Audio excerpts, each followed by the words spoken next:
The rain didn't just fall, it assaulted the city, turning streets into slick, black mirrors, reflecting a world of fractured light and bleeding neon. Inside the mangled silver Mercedes, the scent of rain, gasoline, and something terrifyingly metallic filled the air. Aria Lynn felt a sticky warmth spreading across her abdomen, a chilling counterpoint to the cold shock seizing her limbs. She looked at her husband, Adrien Blackwell, his handsome face illuminated by the flashing strobes of an approaching ambulance. "Adrien," she whispered, her voice a fragile thread. "The baby." He just stared, his eyes wide, not with concern for her, but with a dawning, selfish horror. Then his phone buzzed. He glanced at it, his expression shifting from shock to a desperate resolve. He looked back at her, his bleeding wife, and made a choice.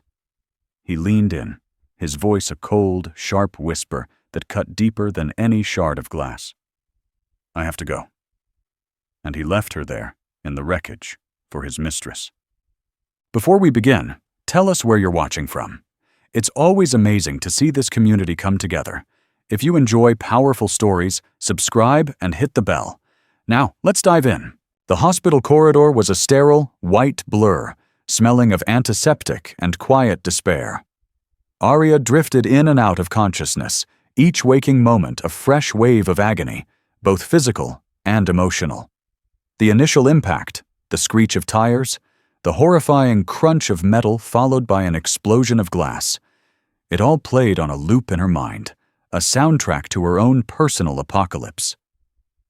But the sharpest, most persistent image was of Adrien's back as he walked away into the flashing red and blue lights, swallowed by the storm, leaving her utterly alone in the twisted metal cage. A nurse with kind, weary eyes, probably in her late 50s, held Aria's hand. Her grip was a small, human anchor in a sea of pain. "We had to perform an emergency procedure, Mrs. Blackwell. There was significant internal bleeding." The nurse's voice was gentle, but the words were sledgehammers, demolishing the last vestiges of hope. "The pregnancy? I'm so sorry, but it wasn't viable. We lost the baby." A sound escaped Aria's lips, a raw, wounded cry that felt like it was tearing her soul apart. Their baby. The tiny life they had celebrated just 2 months ago, the secret joy that was supposed to cement their future, was gone. And Adrien wasn't here. He should have been here, holding her hand, sharing her grief. But the space beside her was empty and cold. He finally arrived 3 hours later. The rain had stopped, but he looked like he'd been through a storm of his own. His expensive suit was rumpled, his hair disheveled, and a faint, cloying scent of an unfamiliar floral perfume clung to him. It was a scent she knew wasn't hers, a ghost of another woman in the sterile room. He didn't meet her eyes, focusing instead on a point on the wall just above her head. "Aria," he began, his voice strained, a poor performance of sorrow. "I'm so sorry about the baby." The apology was a hollow, weightless thing. "Where were you, Adrien?" she asked, her voice raspy, each word a struggle. He flinched, a barely perceptible tightening of his jaw. "I had to. There was a crisis. With Seline. Seline Vale." The name hung in the air between them, a toxic vapor. Seline, the dazzling, ambitious socialite whose picture was constantly linked with Adrien's in the society pages under the guise of business associate. Aria had suspected, of course. The late nights he claimed were meetings. The secret phone calls he took on the balcony. The emotional distance that had grown into a chasm between them. But she had clung to the hope, to the promise of their baby, believing it would be their anchor in a drifting sea. "A crisis?" Aria's voice trembled with a rising tide of fury and disbelief. "I was bleeding out in our car, Adrien. Our baby was dying inside me. What kind of crisis could possibly be more important than that?" "Her father had a stroke. She was hysterical. She needed me," he shot back, his guilt manifesting as defensive anger. It was a life-or-death situation. The lie was so blatant, so poorly constructed, that it was more insulting than the truth would have been. A desperate, pathetic fabrication. Adrien had seen Seline's Instagram story from an hour ago while numbly scrolling through her phone, waiting for him. It was a video, a champagne toast at a rooftop bar, the city lights twinkling behind her, a man's arm with a familiar watch on its wrist wrapped around her waist. His arm. "Don't you dare lie to me," Adrien whispered, the words heavy with the crushing weight of betrayal. "Not now. Not after this." A long, suffocating silence filled the room, broken only by the steady beep of the heart monitor. Adrien finally sank into a chair, his facade crumbling to reveal the weak, selfish man beneath. "I can't do this anymore, Adrien," he said, his voice barely audible. "I'm not in love with you. I haven't been for a long time." Each word was a nail hammered into the coffin of their marriage. He spoke of their life together as if it were a failed business venture, a line item to be written off. He talked about assets, about their sprawling penthouse overlooking the bay, about the shares in his multi-million-dollar real estate empire, Blackwell Developments. He was already dividing their life, while the part of it they had created together had just died. "So you want a divorce?" Adrien stated, the words tasting like ash. "It's for the best," he said, a sickeningly gentle tone in his voice, as if he were doing her a favor. "I'll make sure you're taken care of. You'll be comfortable." Comfortable. The word was a mockery. He thought money could patch the gaping wound he had just ripped open in her life. He thought a generous settlement could replace a husband, a future, a child. That night, as the anesthetic wore off and the physical pain sharpened to a razor's edge, it was overshadowed by a deeper, more profound agony. The betrayal wasn't just about the affair. It was about that moment in the car. It was about his choice, in the crucible of crisis. When faced with his bleeding wife and his mistress's call, he had chosen the latter. He hadn't just abandoned their marriage. He had abandoned her humanity. Lying in that sterile bed, staring at the water stains on the ceiling tiles, Adrien Lynn made a vow. It wasn't a vow of revenge. Not yet. It was a vow of survival. She would not be a victim. She would not be a footnote in Adrien Blackwell's glamorous life with his new woman. She would survive this, and one day she would find a way to make him understand the true cost of what he had thrown away. The storm that had shattered her life would one day become her own. The weeks that followed were a masterclass in calculated cruelty. Adrien, ever the efficient CEO, treated their divorce like a hostile takeover. His lawyers, a team of sharks in $1,000 suits, descended with paperwork that aimed to sever their ties with brutal precision. The generous settlement he had promised turned out to be anything but. They invoked an obscure clause in the prenup about reputational damage to the Blackwell brand, vaguely alluding to the public nature of the accident. They argued that his primary assets were tied up in Blackwell Developments, which they claimed was facing a downturn, that cash flow was tight. It was all lies, designed to bleed her dry and leave her with nothing. Adrien, still recovering physically and emotionally, was in no state to fight. She sat in sterile legal offices, a ghost of her former self, listening as men in crisp shirts dismantled her life with cool, legal jargon. She was an architect by trade, a woman who built things, who understood structure and foundation. Now, the entire structure of her world had been condemned and was being demolished before her eyes. The penthouse, once a symbol of their shared success, became a cold, echoing mausoleum filled with memories that now felt like accusations. Staff who had once been friendly now looked at her with pity. Their loyalty already shifted to the true source of power. Adrien. He had her belongings packed by strangers and sent to a sterile storage unit, a clear and silent eviction notice. She wasn't even allowed to pack her own things. The ultimate humiliation came when she saw the first tabloid photos of Adrien and Seline. They were pictured leaving a renowned jewelry store, Selene's hand flaunting a diamond that seemed to mock the modest wedding ring Adrien still wore out of habit. The headline read, "Real estate tycoon Adrien Blackwell finds love after tragic split." Tragic split. They made it sound like a natural disaster. An act of God. Not a deliberate act of betrayal. The narrative was already being written by his PR team, and she was cast as the tragic, forgotten wife, a sad chapter in the great man's story. Her friends tried to rally around her, but they existed in the same social ecosystem as Adrien. Their invitations to lunch felt laced with a morbid curiosity, their questions about her well-being feeling more like information gathering for the gossip mill. They were part of a world she no longer belonged to, a world where she was now a liability, a reminder of a messy divorce that people preferred to forget. The power imbalance was absolute. Adrien had the money, the influence, the narrative. She had nothing.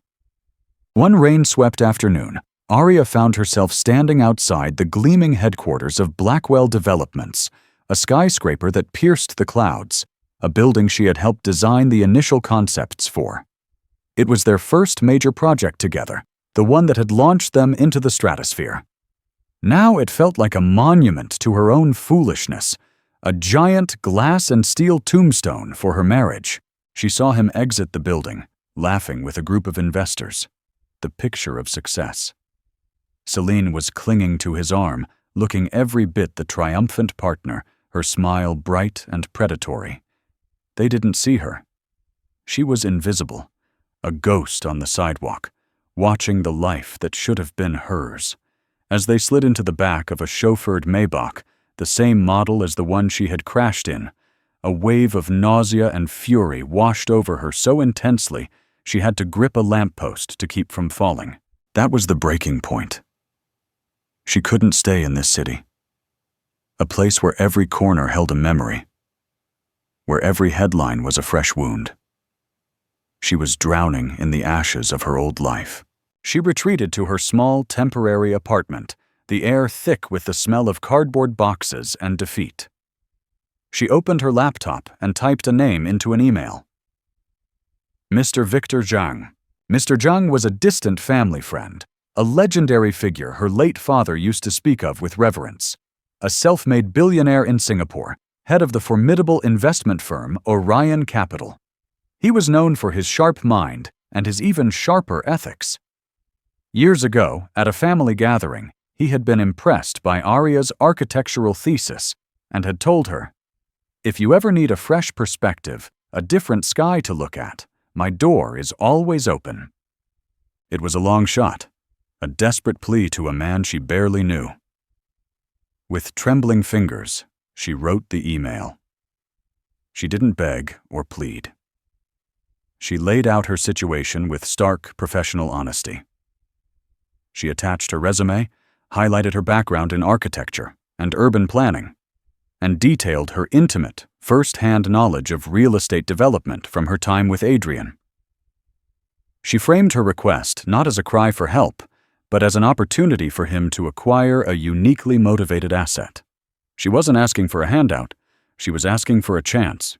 She hit send and felt a strange sense of calm. She had nothing left to lose. She had shed her identity as Mrs. Blackwell. All that remained was Adrien Lin, and for the first time in months, that felt less like a loss and more like a foundation. A scorched, barren foundation, perhaps, but one on which something new could be built. 2 days later, a reply came. It was brief and to the point. "Adrien, your father was a good man. The sky is very different in Singapore. Your ticket is booked. A position is waiting. Come and show me what you are made of." Tears streamed down her face, but for the first time since the accident, they weren't tears of sorrow or rage. They were tears of catharsis. She looked around the apartment, at the boxes filled with the remnants of a life that was no longer hers. she would leave it all behind. She was not just leaving a city. She was escaping a grave. Singapore was an assault on the senses, a world away from the muted, rain-washed palette of her previous life. It was a city of gleaming chrome and lush, defiant greenery, a place where ambition was woven into the very fabric of the humid air. The headquarters of Adrien Capital was a testament to this, a crystalline tower that seemed to commune with the clouds. Mr. Zhang was nothing like the flamboyant billionaires Adrien was used to. He was a man in his late 60s, with a calm, watchful demeanor and eyes that missed nothing. He wore simple, impeccably tailored suits and carried an aura of quiet, unshakable authority. "Your grief is a stone," he told her during their first meeting, his office offering a panoramic view of the bustling port. "You can let it sink you, or you can use it to sharpen your edges. The choice is yours." He didn't coddle her. He gave her a desk in the corner of a busy analyst floor, a mountain of financial reports, and a single instruction: learn. The first 6 months were brutal. Adrien worked 18-hour days, fueled by coffee and a burning desire to prove him right. She traded her architect's scale and drafting table for spreadsheets and market analysis reports. She devoured books on corporate finance, risk assessment, and international investment law. She had always understood the aesthetics of buildings. Now she was learning the brutal mathematics of their value, the cold, hard language of money and power. She learned how money truly moved. Not in the flashy, ego-driven ways Adrien operated, but with the silent, tectonic force of institutional capital. She learned that real power wasn't about having your name on a building. It was about owning the debt, controlling the shares, and understanding the hidden leverage points that could bring an entire empire to its knees. Mr. Zhang became her mentor, her shifu. He would summon her to his office at odd hours, quizzing her on a potential acquisition or a failing hedge fund. He was merciless in his critiques, dismantling her arguments with surgical precision. In one memorable instance, she presented a week's worth of analysis on a potential hotel chain acquisition, focusing on its brand appeal and design potential. He listened patiently, then took a red pen and crossed out her entire conclusion. "This is poetry, Adrien," he said, not unkindly. "I need prose. Where is the debt analysis? The competitor market share? The political risk assessment in their 3 largest markets? You see a beautiful building. I need you to see the plumbing, the wiring, the cracks in the foundation. Passion is for artists. Conviction is for investors. Passion is fleeting. Conviction is built on data and an understanding of human weakness, especially ego." She saw Adrien in every case study of a failed company run by an arrogant CEO. She saw his reckless expansion strategies, his tendency to prioritize glamorous, high-profile projects over stable, profitable ones. She started to analyze Blackwell developments from afar, not with the pain of a betrayed wife, but with the cold, dispassionate eye of an Adrien Capital analyst. And she began to see the cracks, the hairline fractures in his glittering empire that no one else could see. While Adrien was busy gracing magazine covers with Seline, he was over-leveraging the company. He was taking on massive loans for speculative projects, relying on a perpetually booming market to cover his debts. It was a house of cards, beautiful on the outside, but built on a foundation of hubris. Adrien changed. The soft, hopeful woman who had decorated a nursery was replaced by a woman with a will of forged steel. Her grief was still there, a cold, hard knot in her chest. But it was no longer a source of weakness.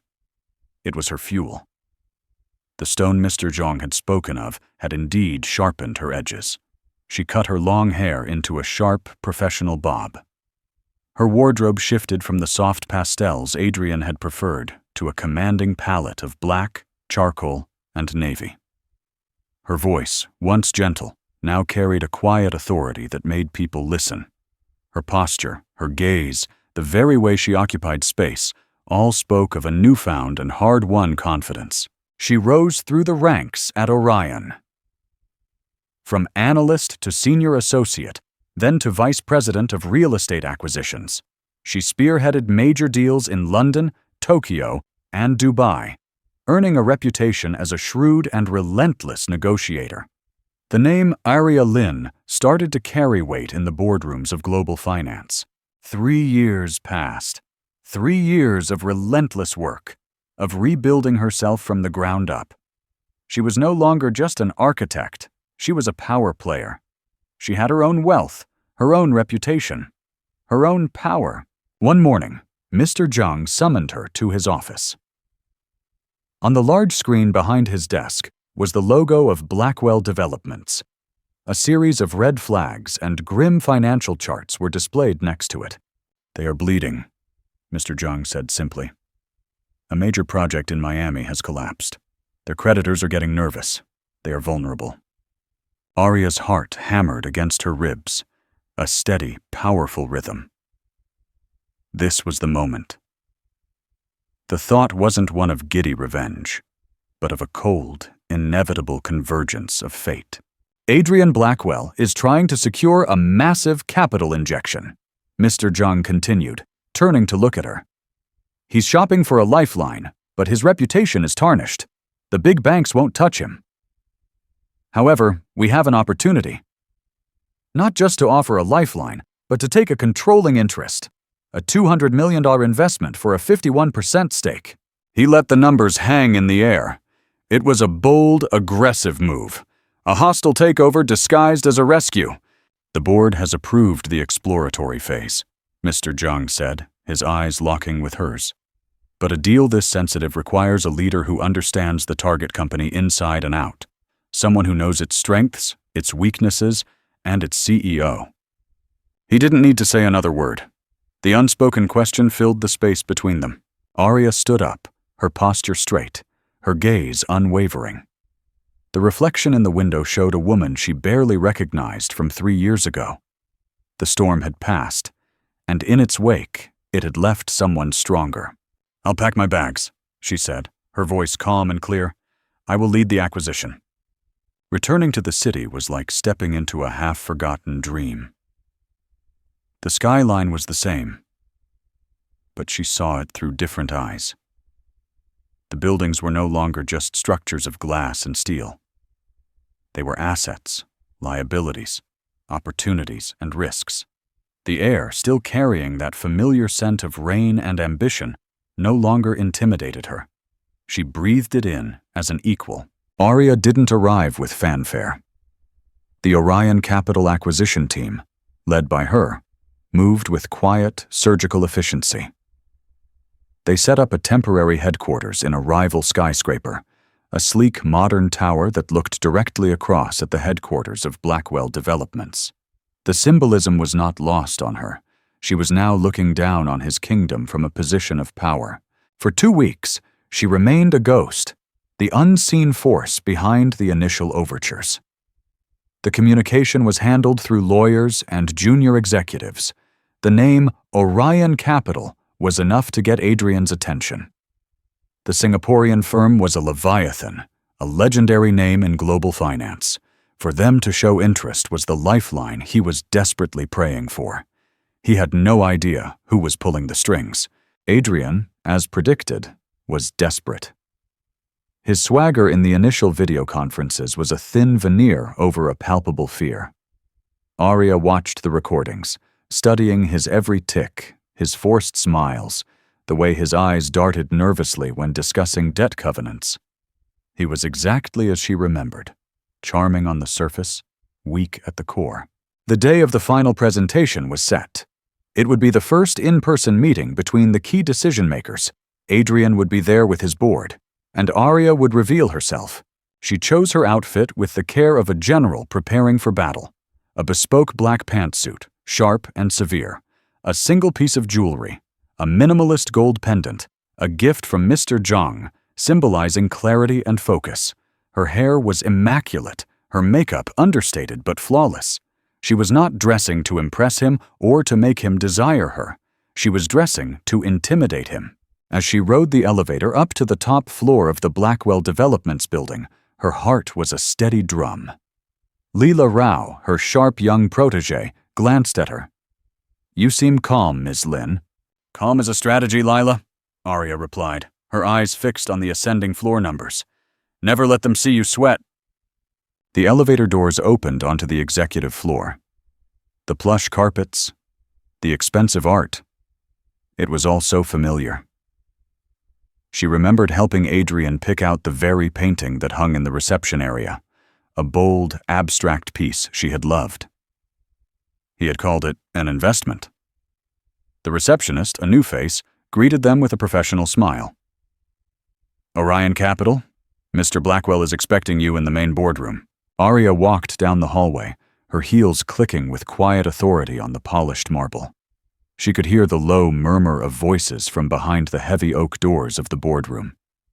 She took a deep breath, not of nervousness, but of anticipation. The moment was here. She pushed the door open and walked in. The chatter stopped instantly. Every head turned. There were about a dozen people in the room, the board members of Blackwell Developments, mostly older men in conservative suits, their faces a mixture of apprehension and hope. And at the head of the table, smiling a practiced, welcoming smile, was Adrien Blackwell. His smile froze, then completely vanished, as if chiseled off his face. His jaw went slack. The color drained from his cheeks, leaving behind a pasty, sickened pallor. His eyes, wide with disbelief, locked onto hers. It was as if he had seen a ghost from a life he had buried and forgotten, now returned, clad in power and standing at the head of his potential saviors. Arya's expression remained neutral, a mask of cool professionalism. She allowed the silence to stretch, to become heavy and uncomfortable for everyone in the room but her. She savored the raw, unfiltered shock on his face, the utter demolition of his composure.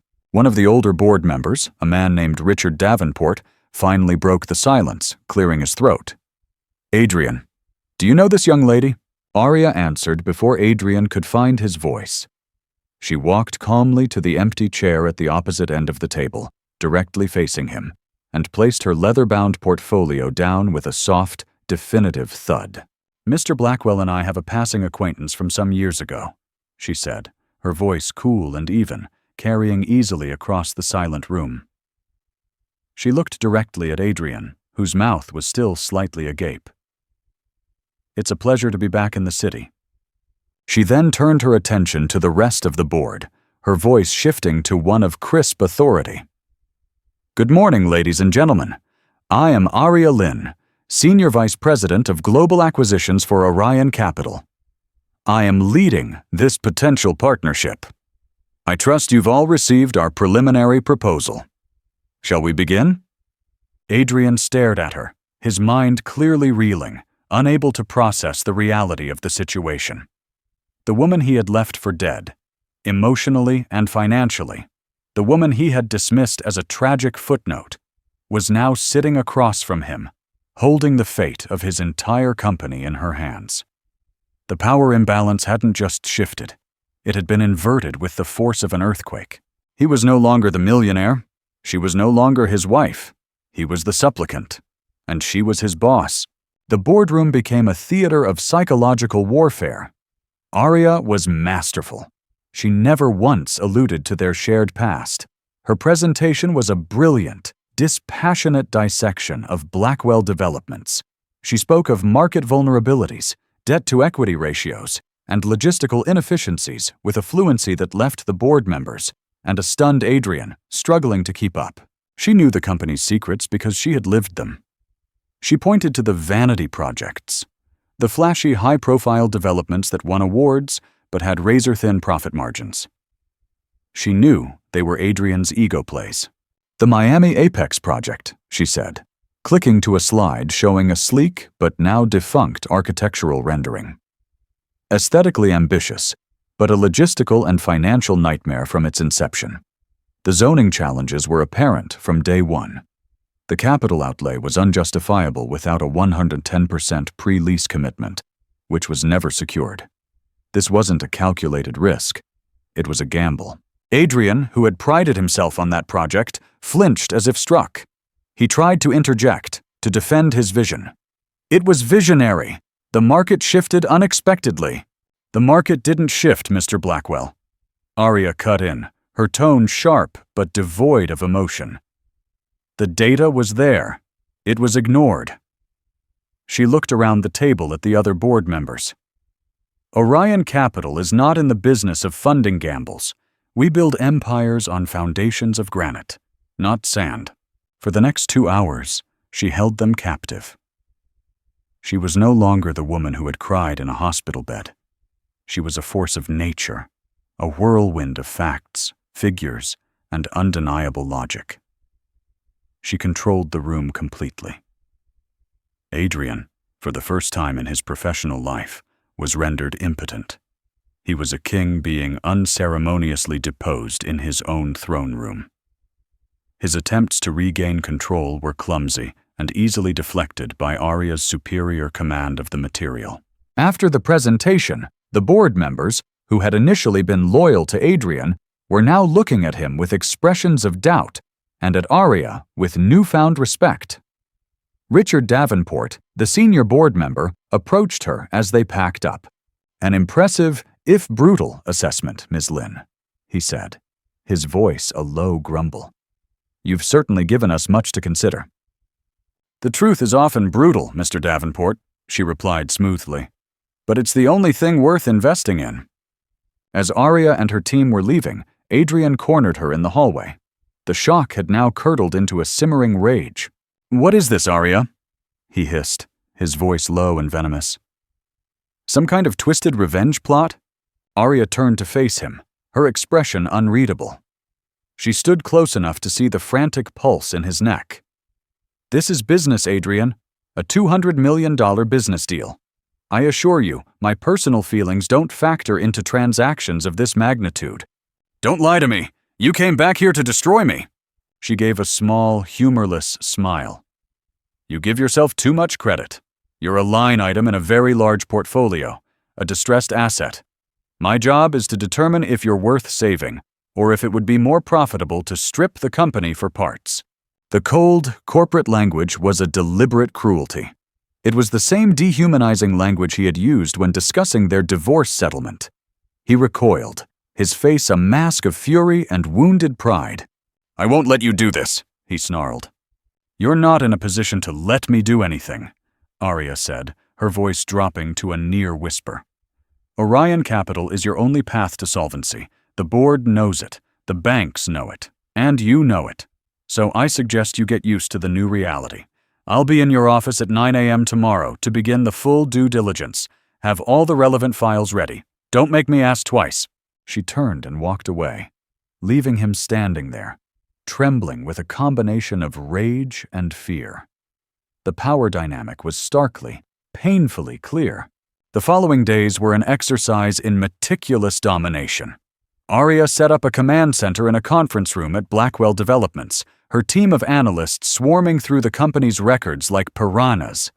She demanded access to everything, from expense reports to private server logs. She discovered the true extent of his mismanagement. He had been using company funds to finance his lavish lifestyle with Seline. Exotic trips, expensive cars, a down payment on a mansion in Celine's name, all disguised as corporate expenses. It was sloppy, arrogant, and deeply illegal. The psychological toll on Adrien was immense. Having Aria in his building, walking the halls with an authority that eclipsed his own, was a daily torment. He saw the way his staff looked at her with awe and at him with a newfound lack of respect. He tried to reassert his dominance in small ways, making snide remarks in meetings or withholding documents. But Aria was always one step ahead. One afternoon, she summoned him to the command center. She gestured to a large screen displaying a spreadsheet of flagged transactions. "These expenses, Adrien," she said, her tone deceptively casual. "A $50,000 charge for client entertainment in Bali. A $120,000 lease on a Bentley, registered to a one Seline Vale. A wire transfer of 1.5 million to an offshore account that seems to be a shell corporation for a property purchase. Would you care to explain these to me, as the lead representative of the company that may soon own a 51% stake in your firm? Adrien stared at the screen, his face ashen. He was caught, utterly and completely. "This is my company," he stammered, a desperate last-ditch effort. "For now," Adrien said, her voice like ice. "But fraud, embezzlement, these things have a way of interesting regulatory bodies, and they tend to invalidate leadership clauses in acquisition contracts. So I'll ask again. Explain them, or my next call will be to the SEC." The Emperor was not just naked. He was on his knees. The unraveling was almost complete. Seline Vale was not accustomed to her world being threatened. Her life with Adrien was a carefully constructed crystal palace, built on a foundation of his wealth and her beauty. It was a life of private jets, front-row seats at Fashion Week, and the envious glances of others. The sudden appearance of Adrien was a wrecking ball aimed directly at its foundations. She first felt the shift in Adrien. He became distant, irritable, and consumed by work in a way she hadn't seen before. The easy confidence that had attracted her was gone, replaced by a dark, simmering anxiety. Their opulent lifestyle, once a given, was now under threat. "The credit card was declined, Adrien," she said one evening, walking into their sprawling, sterilely modern living room. She tossed the platinum card onto the marble coffee table. At Cartier, it was mortifying. Adrien didn't even look up from his laptop, where he was frantically reviewing the same damning spreadsheets Adrien had shown him. "Use a different one." "They were all declined!" she snapped, her voice rising. "What is going on? People are whispering. They're saying your company is in trouble. They're saying that woman, your ex-wife, is running things now." "She's not running things," Adrien retorted, slamming the laptop shut. "It's a temporary partnership, a capital injection." "Then why does she look like the queen and you look like her servant?" Seline challenged, her perfectly manicured nails tapping impatiently. "I saw you in the lobby today. You looked small." The word hit Adrien like a physical blow. Small. It was his greatest fear realized. "You don't know what you're talking about, Seline. I know that our life is changing," she cried. "The party for the new gallery wing was canceled. The trip to St. Bart's is on hold. This isn't what I signed up for." "And what exactly did you sign up for?" Adrien asked, a bitter, weary anger in his voice. "My money? Is that it?" "I signed up for a powerful man," she threw back. "Not someone who gets pushed around by his pathetic cast-off wife." The argument escalated, a toxic cocktail of fear, accusation, and resentment. The beautiful illusion they had built together began to crack under the pressure, revealing the transactional nature of their relationship. Seline was terrified of losing her status. Adrien was humiliated by his loss of power, and Celine's panic only amplified his own sense of failure. Driven by a mix of desperation and jealousy, Seline decided to confront Adrien herself. She showed up unannounced at the Blackwell Developments building, dressed in a flamboyant, attention-grabbing outfit, and demanded to see Ms. Lin. Lila tried to block her, but Seline pushed past her and stormed into Adrien's temporary office. "I need to speak with you," Seline announced, striking a pose by the door. Adrien looked up from her work, her expression one of mild annoyance, as if a fly had buzzed into the room. She didn't stand. She didn't even seem surprised. "I'm sorry, you are?" Adrien asked, her tone polite but dismissive. The question was a calculated insult, and it landed perfectly. "You know perfectly well who I am. I'm Seline Vale." "Ah," Adrien said, a flicker of feigned recognition in her eyes. She gestured to the chair opposite her desk. "Please, have a seat." Seline remained standing, refusing to cede any perceived advantage. "I want to know what you're doing here.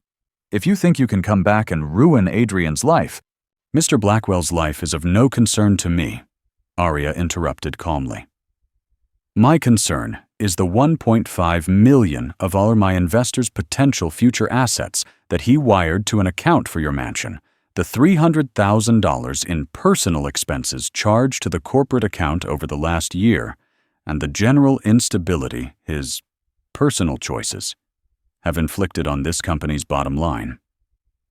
My concern, Ms. Vale, is with numbers. You are, at present, a rather significant and poorly accounted for number. Seline was stunned into silence. She had come prepared for a dramatic, emotional confrontation between two women fighting over a man. She was not prepared for a cold, clinical audit of her own complicity in corporate fraud. That's between me and Adrien, she stammered. When company funds are involved, it's between Mr. Blackwell and the law, Aria corrected her. And as the potential new majority shareholder, it's between him and me. You see, the life you've been living was funded by a company on the brink of collapse. It was a fantasy, and the fantasy is over. Aria leaned back in her chair, her gaze unwavering. Let me give you some advice, woman to woman. When a ship is sinking, you don't argue with the captain of the rescue boat. You find a life raft. I suggest you start looking. Seline stared at her bravado completely gone, replaced by a stark, naked fear. In Aria's eyes, she saw no jealousy, no hatred, no lingering pain of a jilted wife. She saw only indifference. And that was the most terrifying thing of all. It meant she was irrelevant, a footnote, an expensive liability that was about to be written off. She turned and fled the office, her retreat as undignified as her entrance had been brazen. The Crystal Palace had shattered. All that was left were sharp, dangerous shards. She realized with chilling clarity that she had hitched her star to a falling man, while the woman he had discarded had become the entire sky. The acquisition was finalized. The papers were signed in the same boardroom where Aria had first revealed herself. The moment the ink was dry, a press release went out. Orion Capital now owned a 51% controlling stake in Blackwell Developments. The board was being restructured, and the new interim CEO, pending a permanent placement, was Aria Lynn. The news sent shockwaves through the city's financial community. The story was irresistible. The scorned wife returning as the conquering boss. But for Aria, there was no triumphant celebration. There was only the quiet, heavy weight of responsibility and the final, unavoidable task of dealing with Adrien. She summoned him to his own office, now hers, late that evening. A storm was brewing outside, the sky a bruised purple. It was a poetic echo of the night that had started it all. Rain began to lash against the panoramic windows, the wind howling a mournful song around the corners of the skyscraper. Adrien entered the office looking like a man hollowed out. The fight was gone. The anger, the pride, the arrogance, all of it had been stripped away over the preceding weeks, leaving behind a raw, broken shell. He looked at Aria, sitting behind his large mahogany desk. And for the first time, he seemed to truly see her. Not as his wife, not as his victim, not as his enemy, but as the powerful, formidable woman she had become. "Close the door," she said, her voice quiet. He did as he was told. He stood in the middle of the room, a stranger in a place that had been the center of his universe. "Seline is gone," he said, his voice flat. "She packed her bags this morning. Left a note. Something about finding her own life raft." He gave a short, bitter laugh. "You were right about her." "I was right about you, Adrien," Aria corrected him gently. The thunder cracked overhead, and the rain intensified. The city lights below blurred into a watercolored mosaic. "Why, Aria?" he finally asked, the question raw with a pain that went beyond his lost company. "Why do all this? Why not just let me fail? Why save the company at all?" "Because it was never about you," she said, standing up and walking to the window, looking out at the storm. "Not really. At first, maybe. The thought of revenge was tempting. But that's not what Mr. Zhang taught me. Revenge is an empty victory. It feeds the wound. It doesn't heal it. She turned to face him. This company, this building, a part of me is in its DNA. I helped dream it into existence before you twisted it into a monument to your own ego. I didn't save it for you. I saved it because it was a piece of myself I refused to let you destroy completely. I did it for the version of me that existed before you broke her. He finally broke. The tears he had held back for years, for a lifetime perhaps, began to fall. He sank into one of the visitors' chairs, his head in his hands, his shoulders shaking with silent, racking sobs. "I'm sorry," he choked out, the words thick and clumsy. "God, Arya, I am so sorry. For everything." Arya didn't move to comfort him. She let him sit in his misery, forcing him to confront the totality of his failure. "Sorry for what, specifically?" she asked, her voice insistent but not cruel. "I want to hear you say it." He looked up, his face streaked with tears. "I was a coward," he whispered. "That night, the crash. I panicked.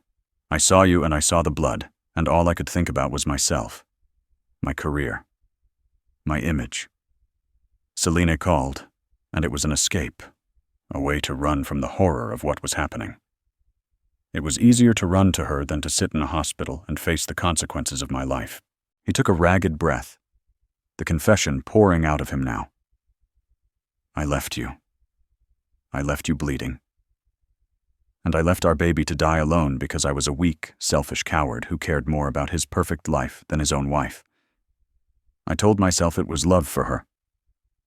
But it wasn't. It was fear.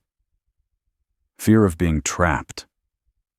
Fear of not being the great Adrien Blackwell everyone thought I was. Fear of being just a man watching his wife and child suffer." The confession, raw and unvarnished, hung in the air between them. It was the truth she had waited 3 years to hear. Not an excuse, but an admission. "And everything after that," he continued, his voice cracking. "The divorce, the money. It was all to justify my choice. If I could turn you into nothing, then it would mean I had lost nothing of value.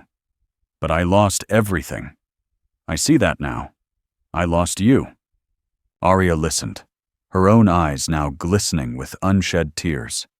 The knot of grief and anger that she had carried for so long finally began to loosen. His apology couldn't erase the past. It couldn't bring back their child or mend the years of pain. But it was a form of closure. It was the truth, finally dragged out into the light of the storm. She walked back to the desk and pulled out a single sheet of paper. "This is your severance agreement. It's more generous than the one you gave me." She slid it across the desk. "You will resign from the company, effective immediately. The fraud allegations? Orion has agreed not to press charges, on the condition that you disappear from the corporate world. You're done, Adrien." He nodded slowly, accepting his fate. "What will you do?" "I'm going to fix this company," she said. "And then I'm going to appoint a new CEO, and I'm going to move on. I have my own projects to build, my own life to live, a life that has absolutely nothing to do with you." The finality of her words was absolute. It wasn't spoken with hatred, but with a profound and peaceful indifference. The storm outside began to subside, the rain softening to a gentle patter. The storm inside Arya's heart was finally, truly over. 6 months later, Blackwell Developments, now rebranded as Apex Urban Properties, was stable. Under Arya's interim leadership, the toxic assets had been purged, the debt restructured, and a new ethos of integrity and sustainable growth had been instilled. She had hired a competent, respected CEO to take the reins, a woman she had mentored at Orion Capital. Her job was done. Adrien Blackwell had vanished. He had taken the severance and disappeared from the public eye, a ghost in the city he once ruled. The tabloids briefly tried to track him down, but soon lost interest, moving on to the next scandal, the next fallen titan. Adrien would occasionally hear whispers from old contacts.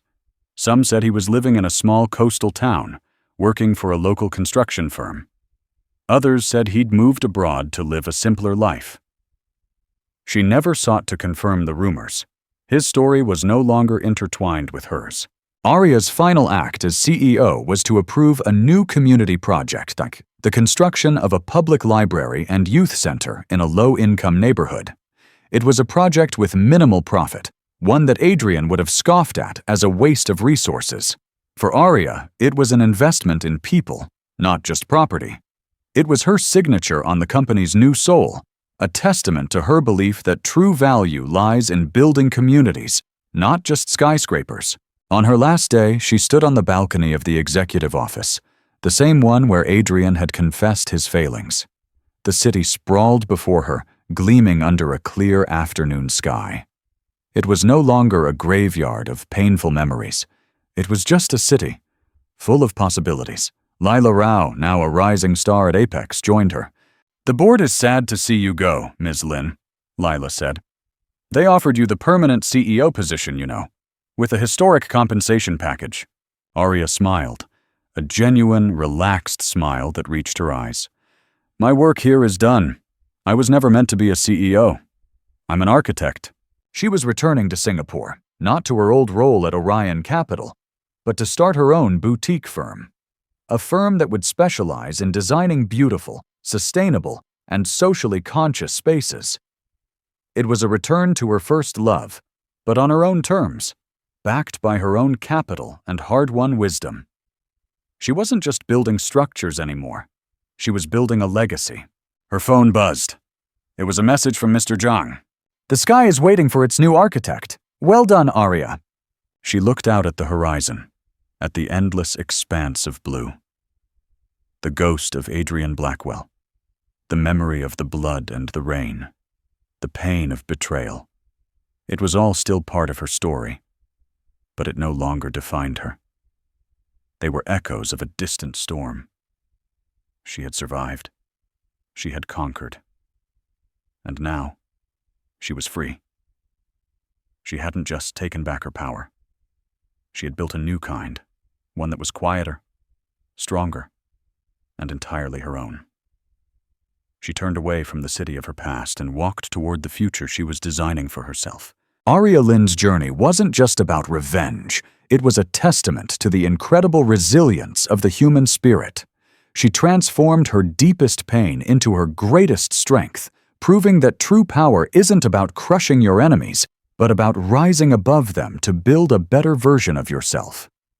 From the wreckage of betrayal, she didn't just rebuild her life. She designed a new one, on her own terms, under a sky she commanded. Her story reminds us that our deepest wounds can become the foundation for our most magnificent creations. What did you think of Adrien's incredible transformation? Could you have forgiven Adrien in the end? Let us know your thoughts in the comments below. If this story of betrayal, resilience, and ultimate triumph moved you, please hit that like button. Share it with someone who needs to hear a story of strength. And don't forget to subscribe for more powerful, emotional stories that stay with you long after the screen goes dark.